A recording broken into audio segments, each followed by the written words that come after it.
Welcome back, everyone, to the Total German Shepherd podcast, where we deep dive into the heart of the breed we love, from pedigrees to protection work, from first tracks to final trials. Today's guest needs no introduction in the world of IGP, but we'll give him one anyways. Lars Lentz is known for his transparent, thoughtful, and sometimes refreshingly raw approach to training, and of course, his dog Wilma recently, whose IGP journey was followed by several people on social media. But today, we're not just talking about tracks in the field, we're talking about pages in a book. Lars is writing a book on tracking, and in a sport full of methods, manuals, and opinions, we're asking the big question: why this book? Why now? And why should you read it? We're just, whether you're just laying your first tracks or you're chasing podium dreams, this episode might be the one you don't want to miss. And if you're looking at tracking and if I have this right, or if I'm even asking the right questions. So grab your line, your flags, and maybe some popcorn, because today's conversation is going to be about the why behind the how. So let's talk tracking with Lars Lentz. How are you doing, sir? Thank you, and thank you for inviting me, and thank you for inviting me back, even that you know how I am. You're still inviting me. Thank you very much. So I'll go right out the gate and ask you the why.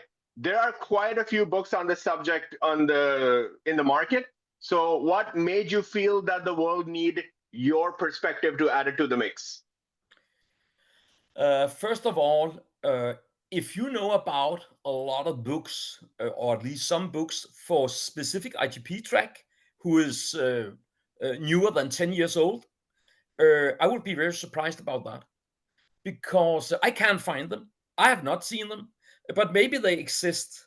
Uh, and I have to be honest to you, I have made live seminar around the world the last, I think, 7, 8 years. And a lot of people have asked me about writing a book.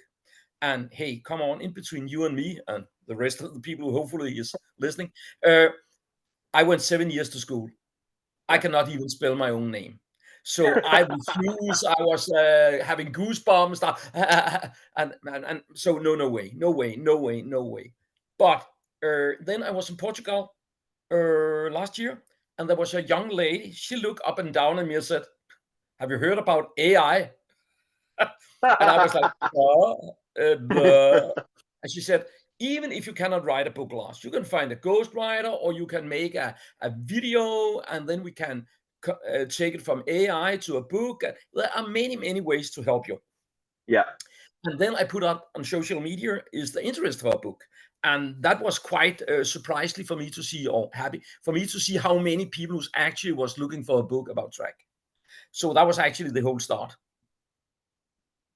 So, was there a moment in training specifically where you and your client, like, of course, you mentioned the lady in Portugal, but was there a moment for you specifically when you thought that, yeah, I need to put this in a book? This needs to be recognized and this needs to be seen by more people than I have a reach in the seminars? I, I certainly don't hope it sound arrogant, but it was first of all people several times asking me, "Please, Lars, write a book I was about one that." of them. A lot of people need Yeah. that Yes. information, and Yes. also because I've done it so many times, I think it's quite logically and simple to understand. But people then I realized that people struggle with all the information. And when they explain that to me, they say, "But Lars, there's so much information." And if there was a book, we could go back to the book. And I admit I'm doing the same myself with other books for dog training. I'm not necessarily reading them, but I have them as a kind of Bible. I go back and, oh, that chapter, or what about that? When I forgot stuff, or when I buy a new puppy. And so, yeah. And I think it's because I realize that it seems I'm not trying, but it seems like I'm quite controversial the way I'm teaching dogs to track compared to traditional way. But I think it's also time that we change. Right. So you're tracking videos and your, conversations online, especially with the Rad Div, gained quite the following online. You got a strong following online, that everybody's, ready to jump on the conversation and engage about that stuff that you're posting. So how did that shape your decision from sharing just posts to writing a book to go beyond? First of all, I realized that there was so much information, and during my travel from take the decision from live seminar until a book. I also make a lot of online lesson. And then I Yes. realized a lot of the information can actually be given as videos or conversation or pictures or writing explanation. It don't necessarily have to be one-to-one personally live. It Yeah. could also be in a book. And I have been very much against book back in the days.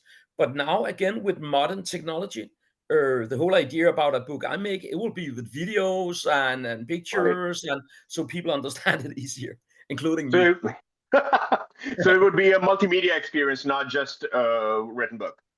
That is at least my wishes. That is that the book will not be just a book.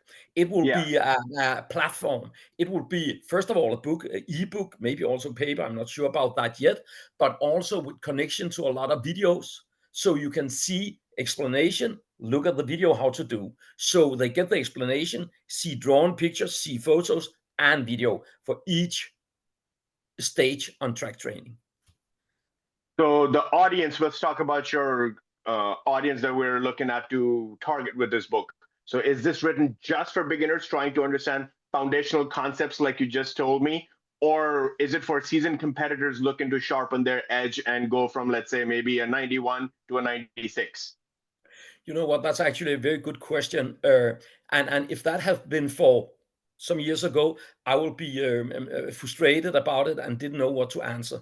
But now I realize, because I have been so blessed with all those live seminar, that very often they're showing a wide numbers of person up, because I'm not telling who's allowed to come there. So there's coming people. That's my first dog ever. I don't know what IGP is. And the other person sitting next to is a person who's been to the World Championship several times. And it seems like all of them get something out of it, because it's quite controversial, as I said, the way I'm teaching track. So all of them said, whoa, yeah, I didn't know that, or I didn't realize that. But I think the whole picture go back to, I have been dog sport for 40 years. I have competed to several world championship. When I see modern people now write a book, let's say Peter Schack and Florian Knabel, about Yeah. obedience, the book Successful Together, I have great experience out of that book. Yeah. Why? Because it was exercise that, duh, can it be so easy?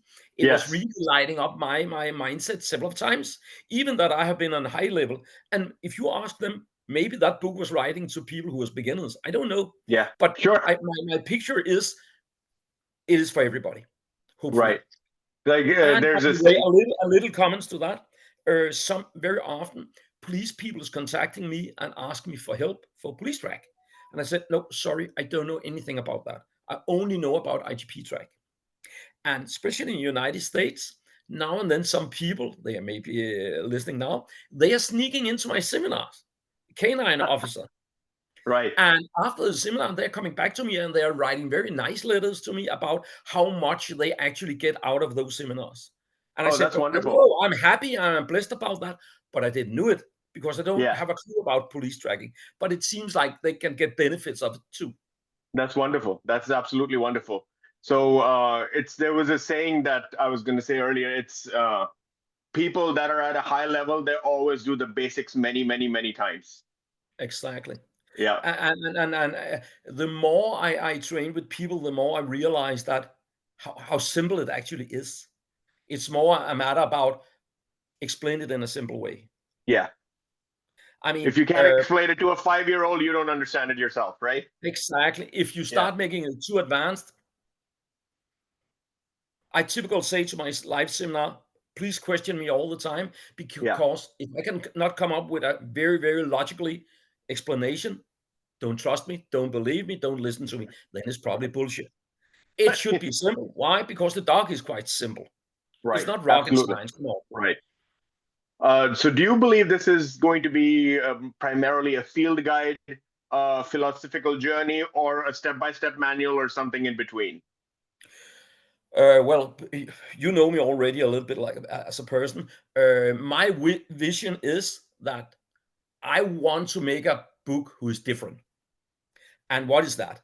First Yeah. of all, no offense, I'm not mentioning any names, but some of the books I have written about dog training, oh my God, I think they are, first of all, on a very, very high level when they use words. Yeah. So I get confused and unsecure because I don't understand those words, and they are very boring. Yeah. I mean, we need a little bit fun. We need a little bit show. We need a good laugh. We need Yeah. irony and sarcasm and to have fun. It is, after all, our Relatability. hobby. It's our hobby. It should be Yeah. fun. So I Absolutely. try the best I can that the book have a sense of humor. Maybe I will make that very wrong because that's Scandinavian humor, which is very awkward compared to other people. We're a very big fan of sarcasm and irony, and it could also seems a little bit offended for some people, which I'm not trying Sure. at all. It's only pushing them a little bit. But I mean, when at least when I have live seminar, people is not falling asleep on my seminar. Right. Keep them awake. We have some jokes going on and some fun and pressure, and so that is my intention with the book. That first of all, it have to be easy to understand, meeting Yeah. people eye to eye, and also a lot of fun. And also, which I'm so lucky when people come back to me with feedback, they say, Lars, the knowledge you have is okay, but the best part with you is you can explain it in a very simple way. So Yeah. I hope really that the book will be cut down in so easy exercise so everybody can do it. So it's And not going to again, be a PhD thesis. certainly not. Certainly not. And there will be connected a lot of very, very simple videos too. So my goal is, my vision is when people see that, they can say, oh my God, if he can do that so easy with a puppy, I Yeah. can do it also. It's simple. Absolutely. So Yeah. will readers, like you mentioned earlier, like the police tracking, will other readers that don't compete in IGP, like let's say they're doing nose work or something like that, will they gain something from the book, or perhaps sport crossovers, hobby handlers, or just trainers in other disciplines like let's say nose work? The people I have discussed my ideas and my philosophy about, they say we can use a lot of that, no matter where they're actually coming from. If it's a dog who is searching for people in ravines or earthquake, or if it's looking for explosive, whatever it is, a lot of those people say, but Lars, we can use a lot of that about the drive and the passion for the track, that building up the kind of hooligan, as I used to say. Yes. They're very much into that. Then it's another rules we have, and it's more circus dog we want to see. But general, they are very fond about it. So So yes, I what's really the hope that a lot of people can get benefits on it. But first of all, it's IGP track. So what's the person's mindset do you hope to bring to it when they're reading this book? When they're looking at this book, what kind of reader do you imagine holding it? And what mindset are they having when they're reading your book? I'm sure there's going to be many experts judging it and saying, "Oh, this is this or this is that, whatever." Oh, Oh yeah, oh yeah, oh yeah. but what's That's the how it is. real? But we're not writing it for them. It's the No, man in the arena concept applies.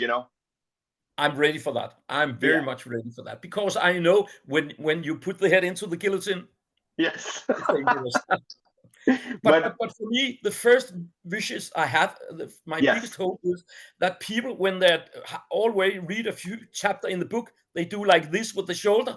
Yeah. No, it's actually quite easy. Yes, Yeah. it's easy because some people have maybe trying to convince people about it is very difficult. It's a little Yes. bit strange and difficult, It's an Professor. elite club. Yeah, yeah, yeah. Yeah. I don't get it. Instead of make it simple, but people get afraid in the beginning when they realize it's too simple. Yeah. Let me give you a good example. My oldest brother, he's a former magician, Sure. Oh, and cool. yeah, yeah, and when in his younger day, when we get really drunk during Christmas time or big party, we lure him into, hey, show us a trick, show it, and okay, finally he show us a simple trick, very drunk. And you know what? I was so disappointed. I said, was that it? And then he looked at me and said, did you really thought it was magic? No, I know it's not magic, but it was a little bit. Was that it? Was it so simple? And that's how I very often see people's mind when they realize with my track training, can it be so simple? Yeah, it's not rocket science. It's not magic. It really feels like it's magic, or it's witchcraft when you talk to some experts, quote unquote. They're talking about teaching obedience or protection work or tracking. That you think, Yeah. oh my god, I shouldn't even attempt this because it's going to be so difficult. And my No, dog definitely cannot do this. and we also, I'm 100% agreeing with you. And also, we have to admit the world is changing. It Yes. needs to be smooth and smart and easy to understand nowadays. Yeah. Oh, And for when I can sure. actually at the same time get better result, why not? Yeah. And then I will hope that people are smiling a little bit when they read the book at the same time.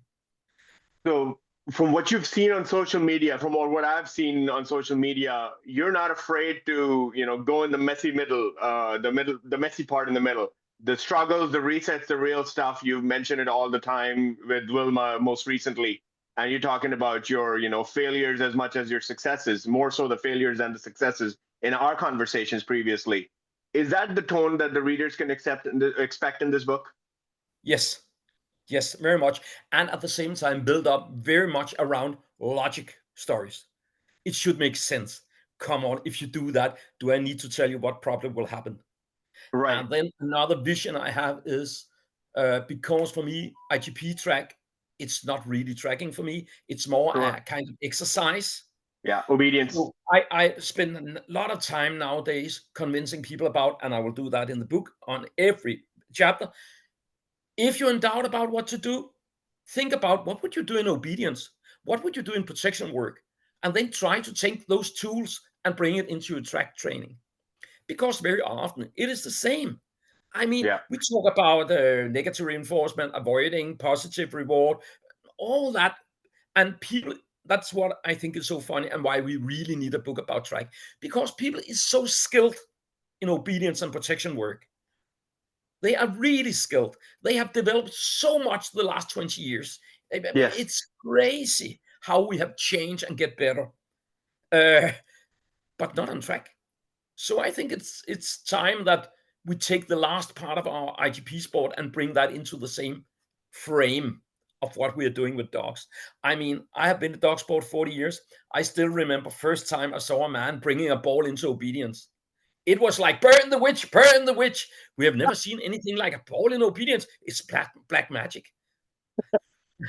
And look how they have developed now. It's How revolutionized it. actually I have to admit that a lot of those young ladies who are showing up in obedience, they are doing pretty good.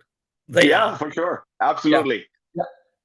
So, how does your approach to tracking in the discipline it differs from a traditional or by the book method that we've seen so far? And how does the book reflect that divergence? If I understand your question correctly, it's quite simple for me. I try Yeah. to cut it down. The book will be a little bit like step by step. What is the first thing you ever do with a dog? Almost from selecting a puppy to the first fighting for the food, the first footprint on a track, and all the time connected with a little story about how dog is behaving, how human being is acting, and I try not to make it too philosophic because I like to go a little bit down that road, just a little, Sure. but it's more like human being and how we are acting mentally. And personal anecdotes, possibly. Exactly. Yeah. How? Let me think about how do I want to frame this. Uh, a lot of tracking coaches or IGP coaches or existing material out there focuses just on the technical drills, scent pads, article indication, the footstep behavior. What's something that you think most people slash instructions or books are missing that you will finally address? If we should talk about what will be the greatest kind of revolution about Yes. track book I will make Yes. is I try the best I can to convince people about how simple it is and Yeah. how simple it is to train. I mean, a good example is I will predict, I will say that 60% of your track training, you can do that in your own backyard. Right. Let's talk And that about that means actually a little bit more. We talked about it on the previous podcast too, that people often think that you need giant fields for tracking and it needs to be, giant and sod if fields, grass availability. exactly. Yeah. Exactly. And when they need that, they already get exhausted because, oh my Yeah. God, then I have to pack my car. Then I have to drive to Yeah. the farm. Then I have to Yeah. talk with the farm and blah, blah, blah, blah, Yeah.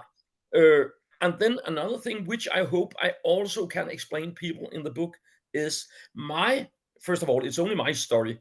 There's many Yes. ways who Of live the course. road. So it's only my story.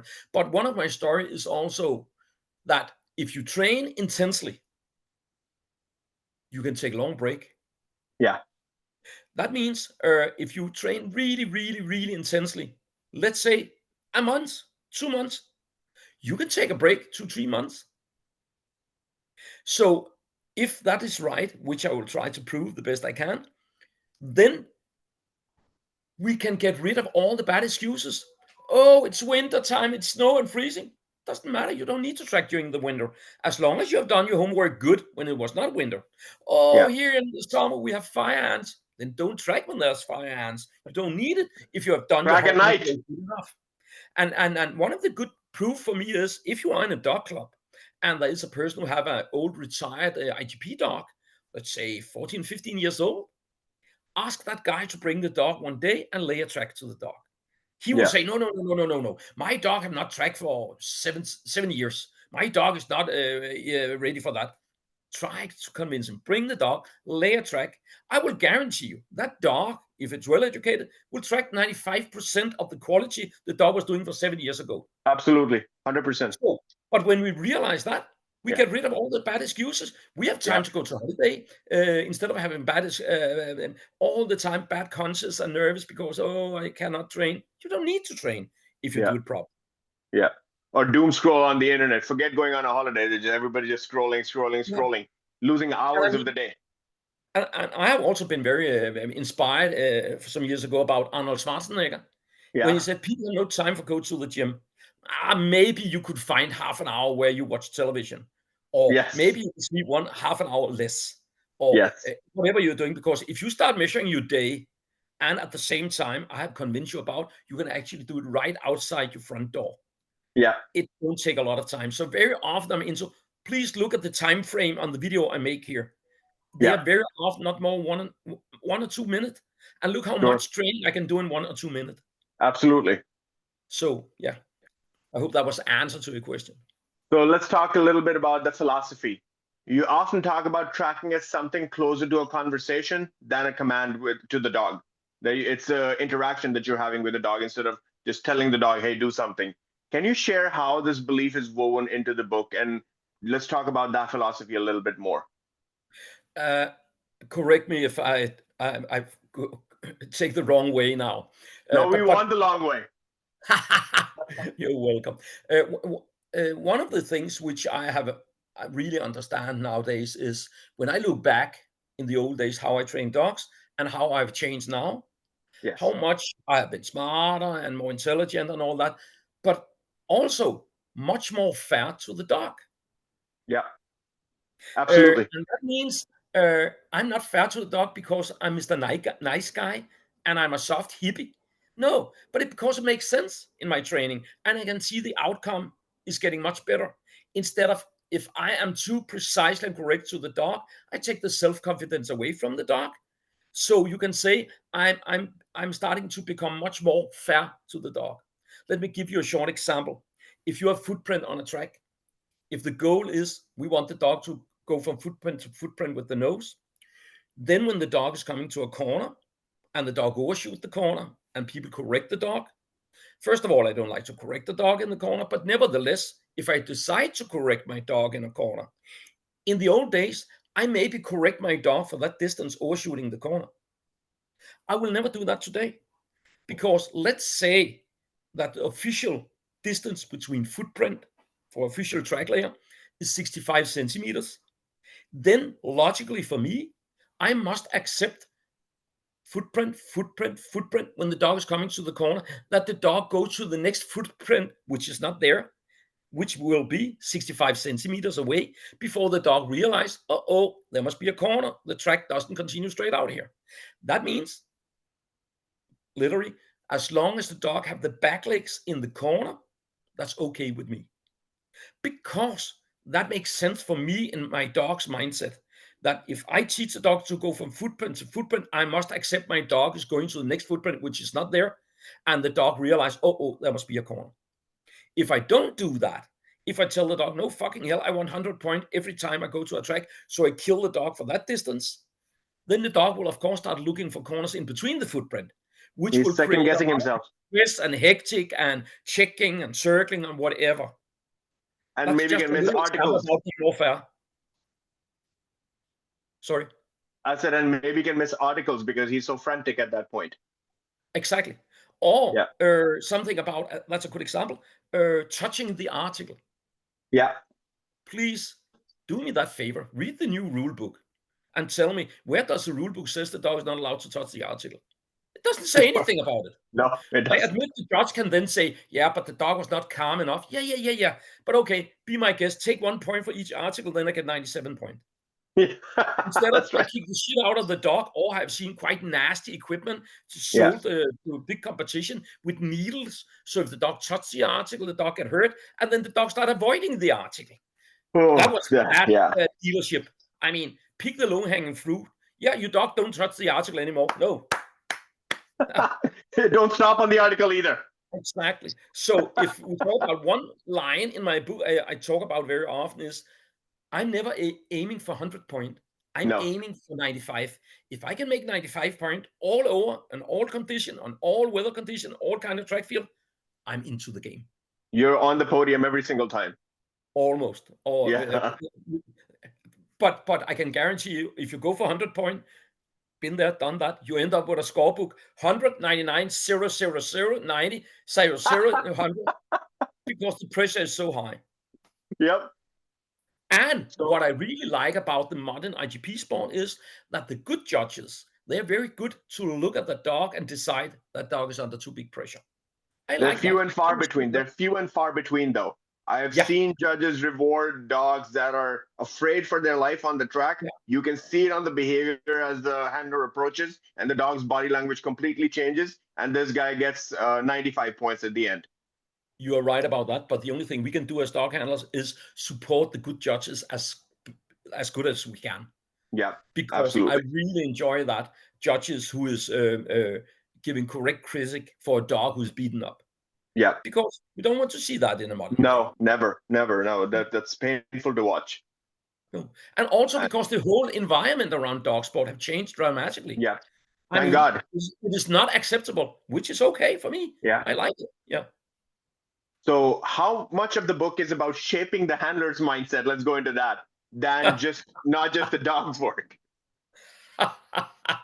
Well, let me give you a short example. I was training a group of ladies in Sweden, regular basis, Yes. and they make a big photo to me, and it was split in the middle.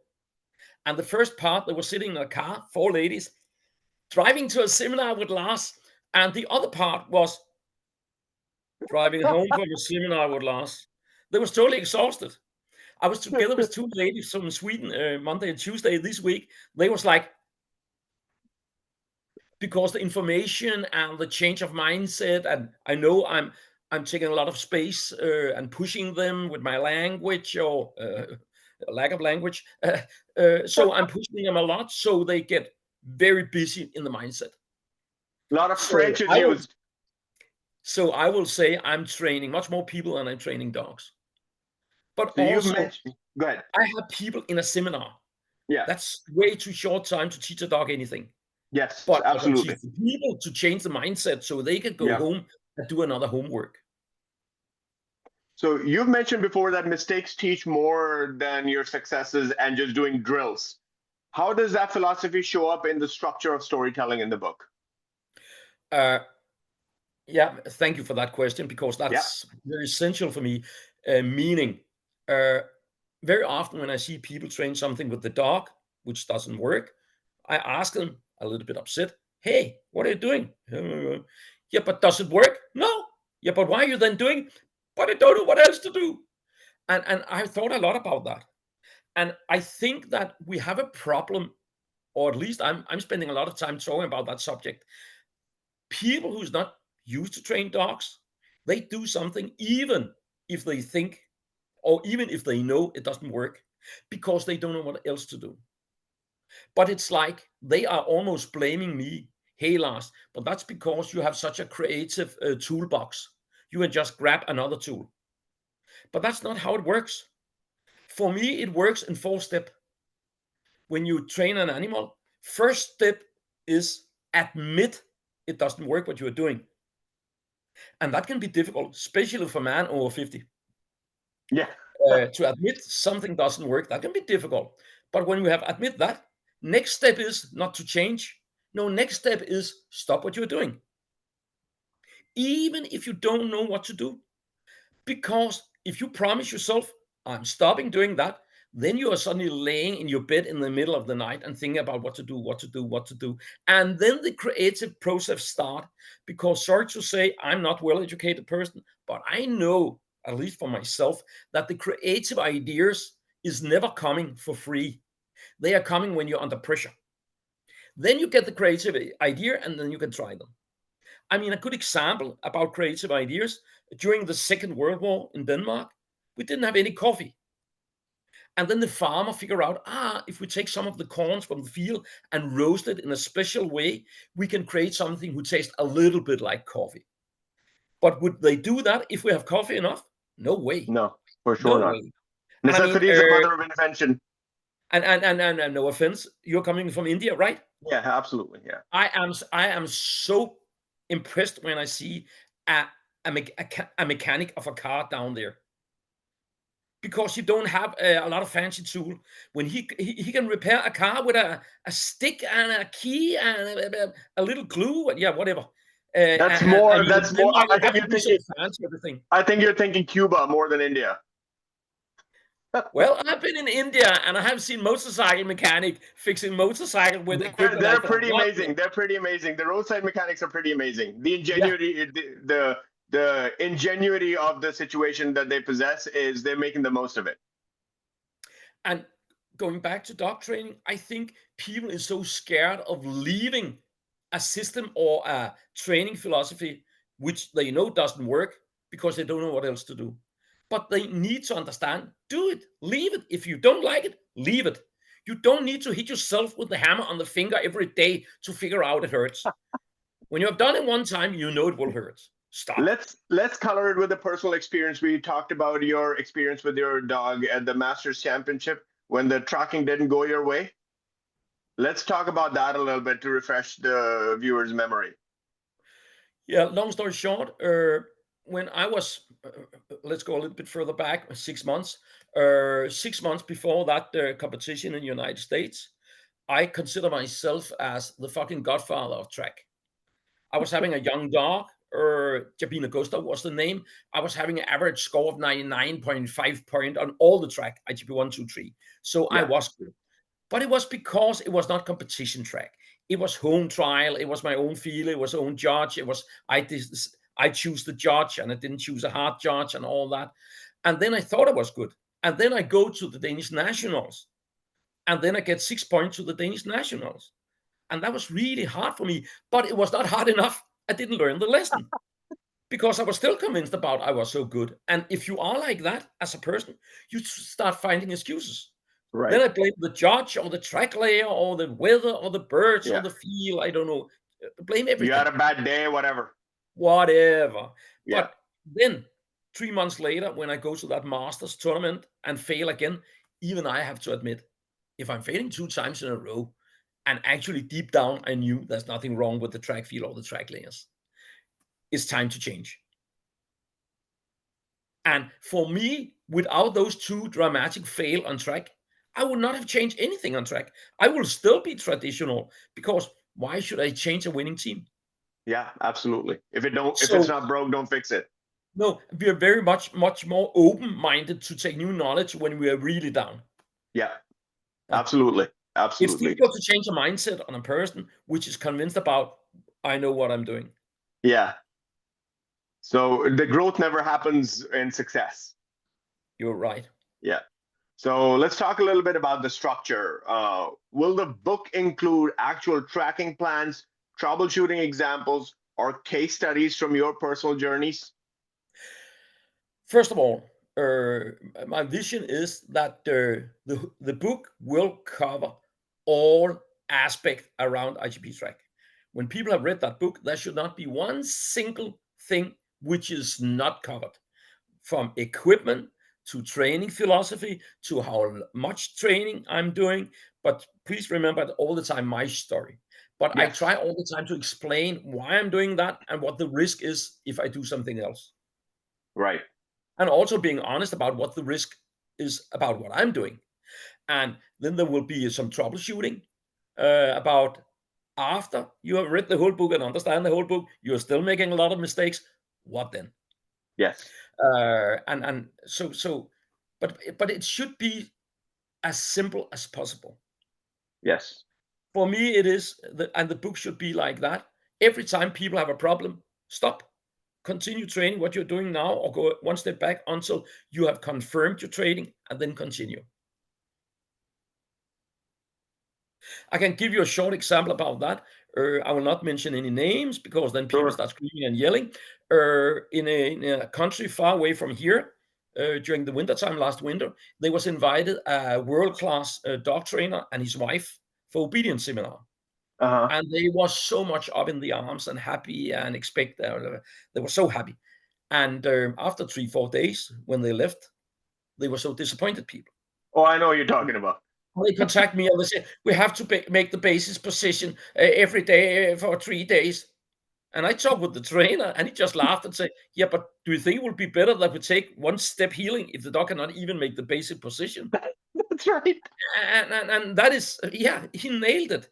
And literally, like the kid in school, 1 + 1 is 2. If you Yeah. say it's 3, we know you must stay here, not because it's a wrong answer, but because it will certainly be more wrong in the future if you're That's starting right. with wrong education. That's right. And the funny part is we don't know how long time it will take to teach the little kid what is 1 + 1. It could take 5 seconds, it could take 5 years. But we Yeah. know if we ignore the wrong answer, we will create bigger problem. That's absolutely right. And that is actually what I think a lot of people is doing in dog training. They are rushing in the beginning and creating a tons of mistakes. Yep. Yeah. 100%. Yeah. Guilty as charged. Me too, me too, me too. The last seminar I was having, I said to people, tomorrow we make some troubleshooting. And you must come to me with one problem each. So make a good priority. What is your biggest problem on track? People was really struggling with that, about being able to only mention one problem. Right. Right. Because, Oh, oh, and absolutely. the speed and the corner and the article and the blah, blah, blah, blah, and the high nose and one problem. And because you're mentioning so many problems, I think that's actually your problem. You will Yeah. never be able to solve so many problems at the same time. I mean, in obedience, if you sit exercise sucks, will you then train the down exercise? I don't Right. hope so. No. So all the time, keep it simple. Absolutely. So, would you plan to include exercises with limited access, like we spoke about it before? That people don't realize they don't need such big fanfare and teams and land and all that stuff. So, do you plan to give tips and set up exercises for people with restricted resources? So let's say somebody lives in an apartment and they don't have Exactly. access to giant country fields in the city. Exactly. How can the book help them? It is a lot of the first story starting. You can at least teach your dog to fight against the leash, the opposite reflex of the leash pressure, down in the food on your kitchen floor or on your bathroom with the daily Right. amount of food. You Right. don't need to do it in a fancy place. And when you want to start introduce a dog to sin pad or whatever it is, if you just have 1 square meter or square feet of grass or dirt in some place around your apartment, you can do it there. And everybody can find that. Absolutely. It could be a little corner of a public park or a soccer field or whatever. Don't be So afraid of thinking out of the box. I can see when I have live seminar, when I'm coming for the first time to a club, they are so concerned about, do we have track field enough? Is it enough what we have? We have so many acres. And I'm like, yeah, whatever. We're using a quarter of a soccer field to right. 15 dogs. That's good enough Absolutely. because So it's more the detail, the yeah, micromanagement. absolutely. So can you talk a little bit more about that? So can you go in a little bit more in depth about the micromanagement of the situation that how these people can look forward to the book to learn more about that stuff? You can compare it very, very much like the modern books you see nowadays around, especially obedience. Sure. How people are starting, really cut it down in small pieces. You take a piece of food, put it in the hand, have it here. It's the Right. same. Take a piece of food, have it in the bowl, have a leash, let the dog fight against the leash. And also make sure that people, even people with their low drive dog, soft dog, bad dogs, they also have a chance. That I talk very often about fighting against the leash, the opposite reflex of the leash pressure. in the book, I'm starting doing that with a bungee in the dog, in a harness. Yeah. So all dog can figure that out, to fight in Right. a harness down to some delicious food in a bungee. So Absolutely. you cannot say, my dog cannot learn it. Right. All dog can learn it. It's more a matter about, is people ready to go down to that level? I am, because it's only when it kicks in, now I got it. Yeah. The eureka moment. Yeah, So exactly. And then I also try to do it with my new puppy, a lot of the lessons, so people can see, if he can do that with such a young puppy, whoa, we have a chance. so now we have a next puppy. We have the next installment after Wilma. You are raising a puppy at the moment. Yeah. And this would be a part of the instructionals as we go along for the Yeah. book's journey. Yes. So Most of this, all, so people can see, whoa, it's not a well-educated dog. It's not a world champion he's just showing something with. No, it's a brand yes, new pup. They can see that. yes. So how do you plan to handle common problems like tracking on a hard surface, over motivation, or let's say poor article indication that we just talked about?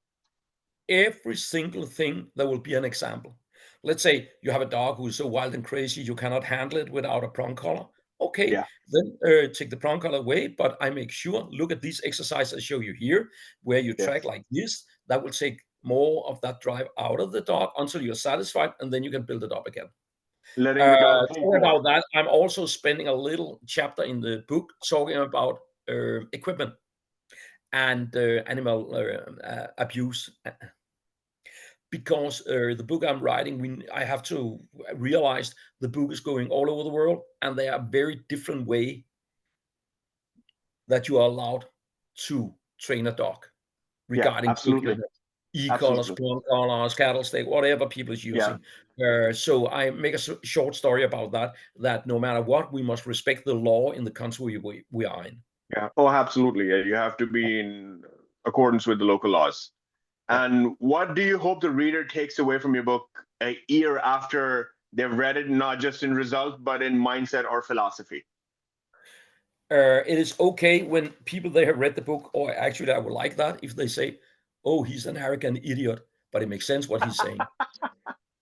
Uh, I hope that everybody can say, "I've never tried that before," or "That is very awkward," or "But Lars is an idiot," but it makes sense. It Bring them should be out their simple. comfort zone. Yeah, it should be simple. And I really love when people very often say, "Yeah, but Lars, that's just like obedience." Yes, uh, it is. I mean, Yeah. there's so many stories where I connect them to obedience. Uh, so I hope people really will enjoy it. And if not, Yes. I at least have fun writing the book. Yes. Oh, yeah. That's the process is the most important thing. And you are also going to help me with it. You are going to read it and try it out and see, does Oh, that yeah, work and most does that not definitely. work? Also, I also want a hard copy so I can put it on my shelf and look smarter than I am. Of course, and you can get a diploma with my signature on. But then you have to decide, should it be gold or silver? With the frame around. Do you sell a special collar with that too? Of course. So I want to know, like, let's get into the mind of the dog because we talk a lot about dogs, emotions, and philosophy. So Wilma was the last dog to go through the boot camp from 1, 2, and 3 with you, and then he got an FH. If Wilma could read this book, which chapter do you think would he think is the most important? He will agree with the short story which I was in Norway having a track seminar, and one of the guys is asking me, I have a question, Lars. What do you consider as a difficult track field? And I thought a little bit about it, and then I said to him, a track field I not have tried before, Right. that kind of field. And Yes. that leads me into because my dog honestly can learn to track very, very good on all kind of fields if they have the opportunity to try them. Yes. So they can set the mindset into that kind of field. Right. But that turns the story into Vilma. To his IGP2, the day before Friday at lunch, it starts snowing. Right. And the dog have never seen snow before in his life. He's coming from South Africa. and Right. the temperature was around freezing temperature, a little Right. plus. So will that snow be here tomorrow? It was just like 2 inches. Will it be Right. here or not be here? Will it be here? Will it not be here? So next morning when I wake up, I drive like hell. 5 o'clock in the morning, it was dark. Fuck, the snow is still here. So I make a short training track before the trial on snow. Yeah. And after that, I go back to the judge because I insist I would track without leash. I look down and I said to him, they are not good, the shoes you're wearing now. Yeah. What? Well, you need running shoes. Running shoes? Yeah, because I just try a track on snow with Vilma. And oh my God, that will be fast. And he said to me, but Lars, then put a leash on the dog. No way. I would like to show to people that I also can make mistakes with my training compared to the trial situation. Yeah. Yeah. Yeah. And I've never seen a dog track so fast before. Never, never, never. And if people have seen the video, I can tell them the video is lying. It was even worse than that. It was so Oh my bad. God. So when Wilma indicated the last article, the track layer was still in the corner. Oh my goodness. Because the speed was so insane high. So Wilma would love to read that chapter about, please don't put me in that trap where I have not tried before. And yeah, but okay, I passed the track, no problem. But still, it was very difficult for him. But I can guarantee you, if I was having, let's say, 1 week to train on snow, it will not be a problem. Absolutely. So I would, pertaining to that, I have a question. You mentioned oftentimes before that the track does not need to be aged for the dog when you're tracking. And people have mixed feelings about that. Could you dive a little bit deeper into that? If we go into science, there's no doubt about there is a difference in the aging process, Yes. especially compared to what kind of scent and smell have your dog learned to follow.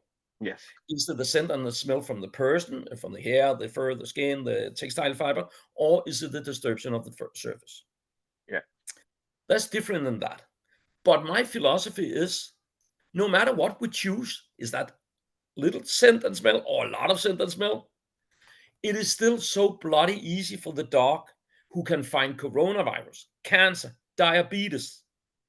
I mean, I was reading a journal yesterday about now they have proved that dog can identify if twin is identical or not identical twin Yes.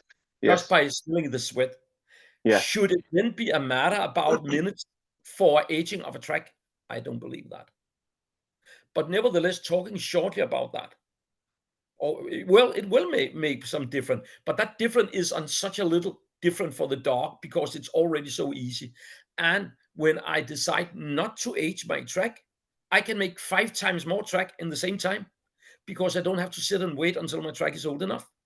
Oh, that's true. Yeah. But when we look at a trial, let's say the track is aged, an FH track is aged like for a long time Yeah, compared to, let's say, an IGP1 track. There would be yeah. if the dog has not experienced it before, would there not be an issue for the dog to not follow it? Because the No, dog can since just give up and say, I don't know the scent. Like we talked about Vilma not being able to, having the fastest track of his life well, on since you're going snow. into that a little bit theoretically part, I would gladly talk about Yes. that. If we decide, or at least I decide that I Yes. do the best I can, that my dog is following this disturbance of the surface, Yes. which is mostly, it could be the material, the grass, the vegetation who's damaged, but it is also the bacteria in the ground we are killing with our boots. Right. When we Right. kill those bacteria, when they start rotting, the dog is Yeah. able to follow that scent and smell from the fermentating process of dead bacteria. But Sure. when we kill those bacteria, it takes between, and that's a little bit difficult to decide exactly because it is very much regarding to the weather condition. But it takes between 20 or 15 to 25 minutes before those bacteria start rotting so the dog can follow that scent and smell. But from 25 minutes, the scent go up, up, up, up, up, up until 2 hours and actually stay there until 8, 9 hours before it disappears. And that is coming from the footprint, not laying on the top like from textile fibers or sweat or hair from the track layer. Yes. Yes. That means actually the IGP1 track, how old is that for the trial? How old is an IGP-1 track? Oh yeah, it's like 40 minutes. 30. Yeah, 30, 40 minutes. Yeah. Oh, and how old is an IGP-3 track or FH track? 1 or 2 hours, 45. right? Yeah. Yeah. No, IGP-3, 1 hour, FH, 2 hours. 2 hours. Actually, if FCI, FH3, it's 3 hours. Yeah. But that means if you look at that curve, there's more scent and smell for the IGP-3 and the FH than there is for the IGP-1. Well, that would be anecdotal depending on the conditions of the field. If we have like a dry field in the middle of the day with the sun baking the field, would that not be a different smell? Exactly as I Yeah. said, Yeah. depending on the weather condition. Yes. But it's the same story because if it's on a dry field, it will take a longer time before those bacteria start rotting and scent and smell. But they will stay there at the same time. Yeah. So it's only a matter about if you really, first of all, I don't think we are able to teach a dog to decide I'm only following the distortion of the surface. I think the dog Yes. will make it. But let's play with that thought that we can teach the dog to follow the distortion of the surface. Then the most difficult track will be lay the track, take it immediately. Right. Because then they're not start rotting yet. Right. And if you do that every fucking time, then when you go for IGP-3, it will be a walk in the park. Sure. Because the scent and smell Theoretically. from the bacteria is 100 times stronger. Yeah. But nobody is thinking that way around. No, we're thinking the opposite. Yeah. Yeah. But then again, now we go very much into science and technique, which Yes. I'm not a big part of because I'm actually only doing what to do to get a lot of point. Right. No, I'm just talking about personal experiences. That's all. Yeah. So when we're looking ahead, do you see this book as a part of a larger conversation of series, perhaps leading into different adaptation of your workshops that you currently do, video lessons, or a second volume, a follow-up volume? I'm discussing that a lot with the guy who's helping with the book right now because he Sure. say all the time, he's American. God Right. bless him. He says all the time, Lars, you need to be ready for more seminars after the book because that will Yes. gain more interest. I said, Yes. well, I don't know that. But nevertheless, we have talked about we will probably make a platform which is Yes. connected to the people who's buying the book. So they Yes. get access to that platform where I will show up, let's say, once a month with a small podcast or Yeah. where they could be questioned regarding That would to be the book great. Yeah, and the absolutely. training. And people can get access to other things, and they can get that for free the first year, and then they can pay for it later if they want to continue. So there will be some connection to the book in a little bit modern way with the talk and question and videos and community and socialize. Right. That'd be beautiful. So now in closing, I would like to ask you the softball. Why would I buy your book if I'm already reading Helmut Reiser's book? What's your honest answer? Because as far as I know, nobody have written a pure IGP book about track. But maybe they exist, but I've not Yeah. seen them yet. Or if they exist, they are quite old. And I think Sure. it's time to change. Or people is telling me we cannot find any book about track. There's one book about IGP track, which was written about the late 70s in Germany of a man named Manfred Müller. Yeah. Der effektive track dog. Der Leistungsstarke Pferddog, as they say in Germany. Pferdhund, sorry. Pferdehunde.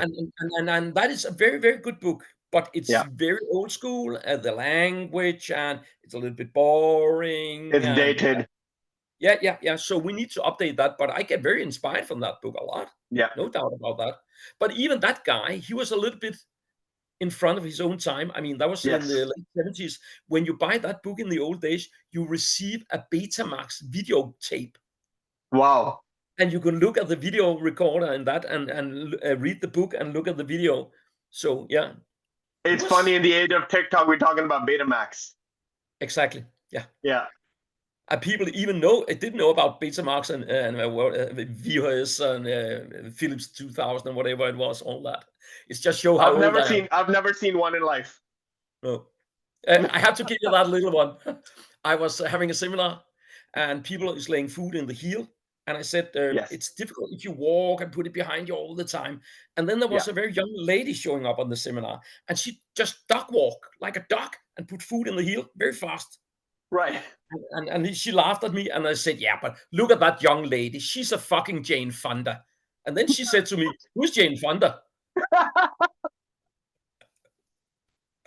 That just reminds me about how old I am. Oh, that's She've never great. heard about That Jill is Thunder great. before. That's great. Well, on that note, sir, thank you for your time. And as always, it's been a great pleasure. And I look forward to that book. You're all the time welcome back. And thank you for set up this meeting. It was fun. Love it. Thanks so much, sir. Thank you. Have a good day. Thanks.